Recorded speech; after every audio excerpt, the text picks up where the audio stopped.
Friends, আশা করি সবাই খুব ভালো আছেন। আজকে আপনাদের জন্য নিয়ে এলাম ডিমের সম্পূর্ণ একটি নতুন রেসিপি। রোজ রোজ একঘেয়েমে ডিমের রেসিপি না খেয়ে আজকে আপনারা ডিমের এই রেসিপিটি রান্না করে খেতে পারেন। আজকে তৈরি করব আফগানি ডিমের কারি। কিভাবে এই রেসিপি তৈরি করা হয় তা জানতে ভিডিওটি সম্পূর্ণ দেখুন এবং চ্যানেলে নতুন হলে চ্যানেলটিকে সাবস্ক্রাইব করে পাশে থাকুন। তাহলে দেখে নেওয়া যাক আজকের রেসিপি। আফগানি ডিমের রেসিপি তৈরি করার জন্য এইখানে লাগবে ডিম। আমি এইখানে 4টে ডিম নিয়ে নিয়েছি এবং জলের মধ্যে দিয়ে সামান্য লবণ দিয়ে একটা ঢাকা দিয়ে ডিমটা সেদ্ধ করে নেব। সেদ্ধ হয়ে গেলে আমি এইভাবে ডিমটাকে ছিলে নেব ভালোভাবে।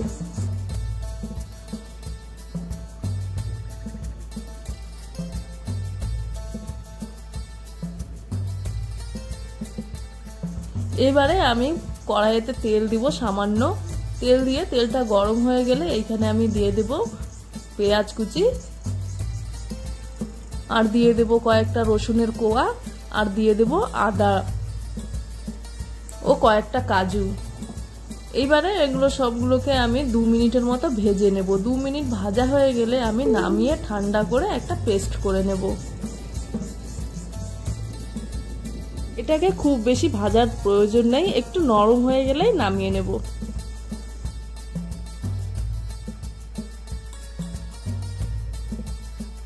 এইবারে আমি ডিমগুলোকে চাকু দিয়ে এইভাবে হালকা করে কেটে নেব, যাতে ডিমগুলো ভাজার সময় ফাটে না এবং লবণ, হলুদ এবং মশলা ভালোভাবে ডিমের মধ্যে ঢুকে যায়।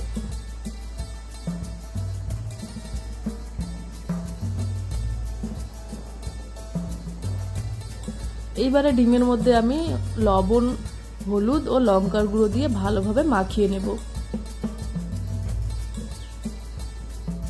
ডিমটা ভালোভাবে মাখা হয়ে গেলে আমি ডিমটা ভেজে নেব। এখানে ডিমটা আমি খুব বেশি ভাজবো না, হালকা করে ভেজে তুলে নেব।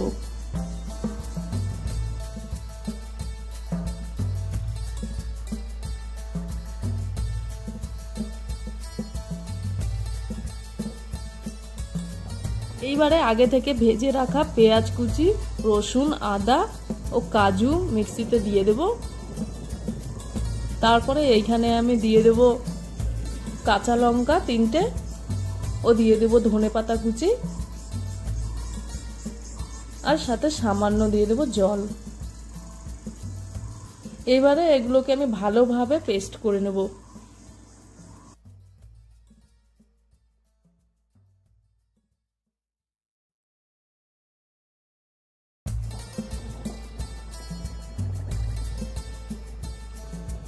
এইবারে কড়াইতে তেল দিয়ে দেব। ওই তেলের মধ্যে আমি দিয়ে দেব 2টো এলাচ ও 1 টুকরো দারচিনি। কয়েক সেকেন্ড ভেজে নেব। তারপরে একটা পেস্ট করে রেখেছিলাম, সেই পেস্টটা আমি দিয়ে দেব।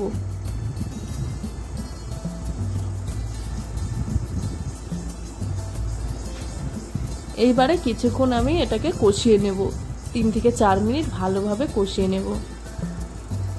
তারপরে এইখানে আমি কিছু গুঁড়ো মশলা অ্যাড করব। এখানে আমি লঙ্কা গুঁড়ো, জিরে গুঁড়ো, ধনে গুঁড়ো, গরম মশলা গুঁড়ো। এবারে সব মশলাগুলো ভালোভাবে মিশিয়ে নিয়ে আরো কয়েক মিনিট ভালো করে কষিয়ে নেব।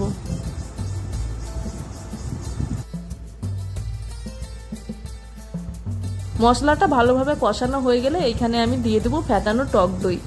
টক দইটা দেওয়ার সময় খেয়াল রাখতে হবে গ্যাসের ফ্লেমটা একবারে লো করে দিতে হবে, যাতে টক দইটা ফেটে না যায়। এইবারে মশলাগুলো আরো 2 থেকে 3 মিনিট খুব ভালোভাবে কষিয়ে নেব, যতক্ষণ না তেলটা আলাদা হয়ে আসছে ততক্ষণ অবধি মশলাটা খুব ভালোভাবে কষিয়ে নিতে হবে।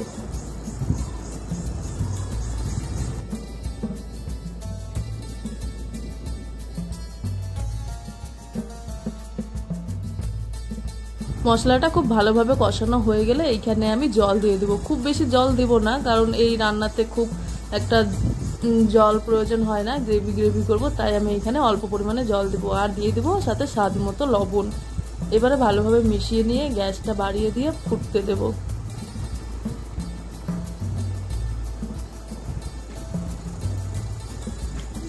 ঝোলটা খুব ভালোভাবে ফুটে আসলে এখানে আমি আগে থেকে ভেজে রাখা ডিমগুলো দিয়ে দেব।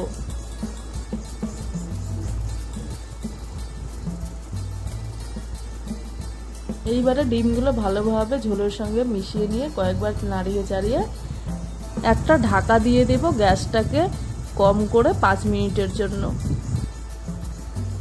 5 মিনিট পর ঝোলটা অনেকটা কমে এসেছে, গ্রেভি গ্রেভি হয়ে গেছে। এইবারে ভালোভাবে মিশিয়ে নেব, তাহলেই তৈরি হয়ে যাবে আফগানি ডিমের কারি। আপনারাও বাড়িতে এইভাবে ট্রাই করে দেখবেন, এটি ভাত, পরোটা, রুটির সঙ্গে খেতে খুব ভালো লাগে। আর আজকের আমার এই ভিডিওটি যদি ভালো লেগে থাকে তাহলে অবশ্যই লাইক করবে, কমেন্ট করে জানাবে এবং চ্যানেলে নতুন হলে চ্যানেলটিকে সাবস্ক্রাইব করে পাশে থাকবে। দেখা হবে আবার অন্য কোনো রেসিপির সাথে। ততক্ষণ ভালো থাকবেন, সুস্থ থাকবেন।